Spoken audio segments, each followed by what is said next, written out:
তাহাজ্জুদের সময় একটি ভুল করলে জীবন বরবাদ হয়ে যাবে। আপনার জীবনে কখনো শান্তি আসবে না, আপনার জীবনে অভাব লেগেই থাকবে, আপনার জীবনে অসুস্থতা বেড়ে যাবে, আপনার জীবনে কখনো আপনি অন্তরে প্রশান্তি আনতে পারবেন না। এই তাহাজ্জুদের সময় আপনি কখনো এই কাজটা করবেন না, কারণ তাহাজ্জুদের সময় হচ্ছে রাতের শেষ সময়। আর বুখারী শরীফের ভিতরে হাদিস এসেছে এই সময় আল্লাহ তাআলা প্রথম আসমানে আসে। মুয়াজ্জিন পাঁচ বলে রাখে, হাইয়া আলাস সালাহ, হাইয়া আলাল ফালাহ, কাম টু দ্য সাকসেস, সফলতার দিকে আসো, কল্যাণের দিকে আসো। কিন্তু একটা সময় এমন আছে যে সময় আল্লাহ তাআলা নিজে প্রথম আসমানে আসেন।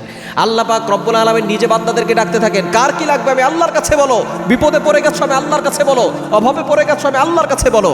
আল্লাহ পাক রব্বুল আলামিনের কাছে তখন যে যা চায় আল্লাহ তাআলা সেটাই দিয়ে দেন।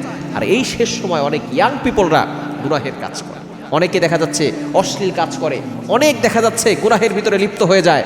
এই গুনাহের ভিতরে যারা লিপ্ত হয় এই সময় আল্লাহ পাক রব্বুল আলামিন মানুষের তাওবা কবুল করেন, মানুষের দোয়াগুলো কবুল করেন। আর যারা গুনাহ করে আল্লাহ পাক রব্বুল আলামিন কিন্তু তাদের জীবনটাকে বরবাদ করে দেন। এই জন্য অবশ্যই এই সময় আপনি কখনো গুনাহ করবেন না।